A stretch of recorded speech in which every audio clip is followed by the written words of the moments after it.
দেশপ্রেম? একটা উত্তর দাও। ইলেকশন বাউন্ড 4টে স্টেট। ফেব্রুয়ারিতে তুমি ইলেকশন ডিক্লেয়ার করবে, হাতে রইল কবে? নভেম্বর, ডিসেম্বর, জানুয়ারি, 3টে মাস। 3টে মাসের মধ্যে তুমি বাড়ি বাড়ি গিয়ে 10 কোটি লোক তার ফর্ম ফিল আপ করে সব হবে?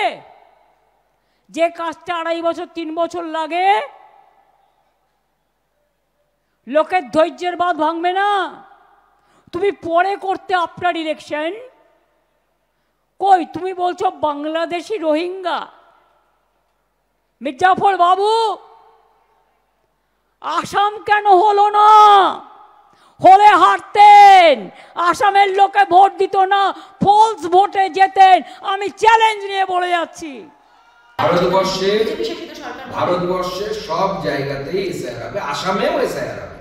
আসামের নাগরিকত্ব নিয়ে যেহেতু মামলা সুপ্রিম কোর্টে পেন্ডিং আছে, মুখ্যমন্ত্রী নাকি আইনের স্নাতক, ভুলে গেছেন নাকি? নাকি চাকুপুতে পাশ করেছিলেন? আগে যেরকম কংগ্রেসের লিডাররা করতেন, কলকাতার ল কলেজগুলোতে বেঞ্চের মধ্যে চাকু পুঁতে দিয়ে খাতা বই খুলে লিখতেন।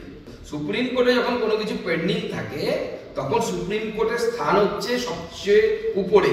স্বাভাবিকভাবে তার নিচের সাবঅর্ডিনেট কোনো সংস্থা সেই সিদ্ধান্ত নিতে পারে না।